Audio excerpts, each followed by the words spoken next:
My fiancée left me because I got ill. Now, she's begging me come back, but I've moved on. I'm a 30-year-old guy, and this past year has been one of the hardest of my life. 2 years ago, I was diagnosed with a chronic illness. Before that, I was active, independent, and doing pretty well for myself. The diagnosis forced me to slow down, which wasn't easy for someone like me who hates asking for help. But I thought I had a partner who'd be there for me no matter what. My fiancée of 5 years. I thought she had my back. Turns out I was wrong. At first, she seemed supportive. She came with me to appointments, helped with some of the new meal plans I had to follow, and told me she'd always be by my side. I remember feeling so grateful.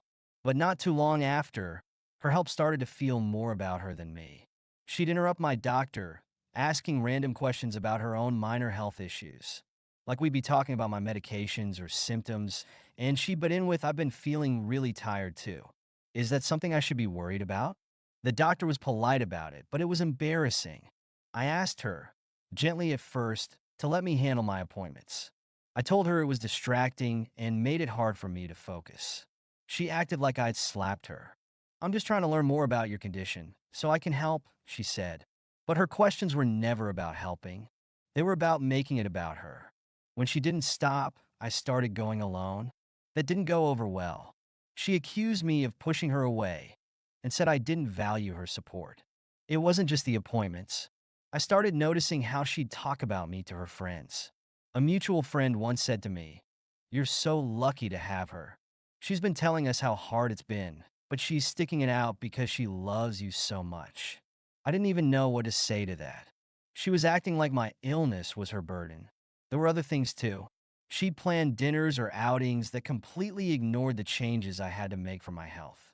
When I pointed it out, she'd brush it off with, "It's just one night," or "Come on, you can make an exception this time." If I said no, she'd sulk or guilt trip me about ruining her plans. It felt like she didn't care about how much those things could hurt me, physically and emotionally. Fast forward a year, and her behavior got even worse. She started complaining to me about how boring things had gotten. "We never do anything fun anymore," she'd say, as if the reason wasn't painfully obvious. She was glued to her phone constantly, always texting or scrolling. I didn't think much of it until one night. I saw a message pop up while her phone was charging. It was from some guy, and it wasn't exactly subtle. The next morning, I asked her about it. She didn't even hesitate. She told me she'd been seeing someone else, a coworker, for a few months. "It's not serious," she said, like that made it better. Then she said the thing that really hit me. "You've been so distant. I need someone who can match my energy." I told her to leave. She didn't argue. She packed a bag and said we both needed time to think.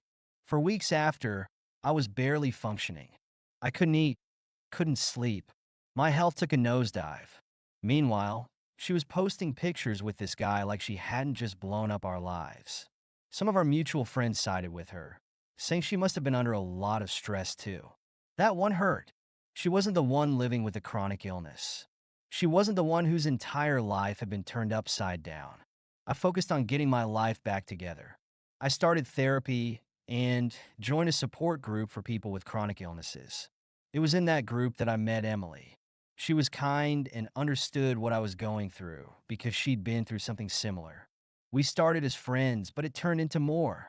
For the first time in a long time, I felt like someone actually cared about me. Not the idea of me or the version of me they wanted me to be. Then my ex showed up at my door.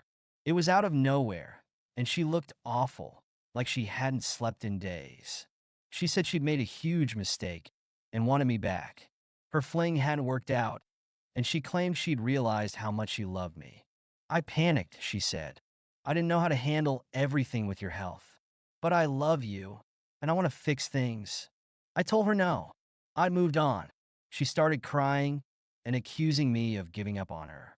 She even tried to guilt trip me, saying, "You're not the only one who is hurting." I didn't budge. She didn't get to make me feel bad after everything she'd done. It didn't end there. She started texting me constantly, begging for foreclosure. When I ignored her, she went to our mutual friends, trying to spin the story to make herself the victim. A few of them tried to convince me to talk to her, saying she deserved another chance. She found out about Emily and accused me of moving on too fast. She said I must have been emotionally checked out during our relationship. I told her she had no right to comment on my personal life anymore. The final straw came when she showed up at my work. She was crying, begging me to take her back, and making a scene in the parking lot. I stayed calm and told her she needed to leave. I wasn't going to entertain her anymore. Since then, I've been focused on building a better life for myself. Emily has been amazing, and I finally feel like I'm in a healthy, supportive relationship. My ex's actions taught me a lot about what I deserve and what I'll never tolerate again. Before the whole cheating mess, there were so many red flags I ignored. She always had this weird way of making everything about her, no matter the situation. One time, we went to visit my mom after she had surgery. My mom wasn't in great shape.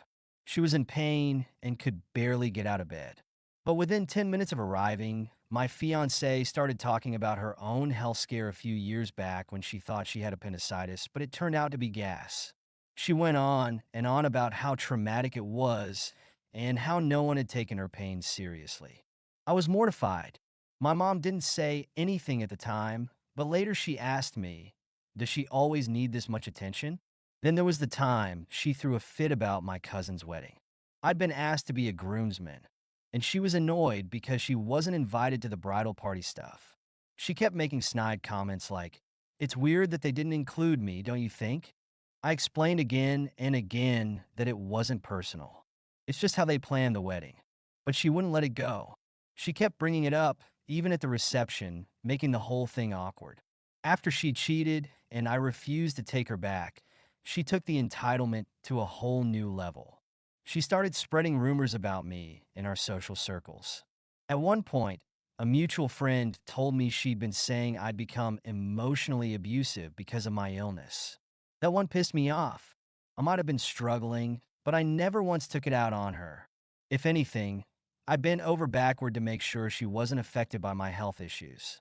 She also tried to guilt me about how hard her life had been post-breakup.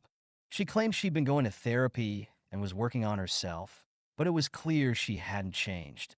She showed up at my place one day, holding a photo album she'd made of our time together. She said it was proof of all the good times we'd had, and that we should fight to get back to that. I told her the past didn't matter when the present was so broken.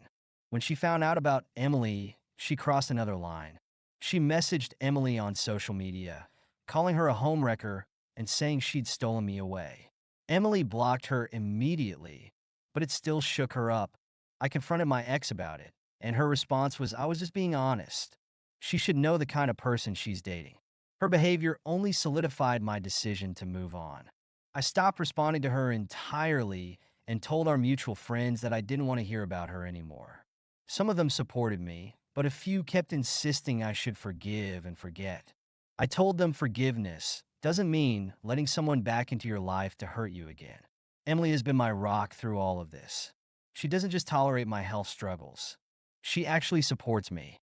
She's patient, kind, and never makes me feel like a burden. Being with her has shown me what a healthy relationship looks like, and it's something I never had with my ex. As for my ex, I haven't heard from her in a while. I hope she gets the help she needs, but I'm done being her safety net. I've got my own life to live, and for the first time in a long time, I'm actually excited about the future. Thank you so much for listening to my story. If you have any thoughts, I'd love to hear them, so please leave a comment.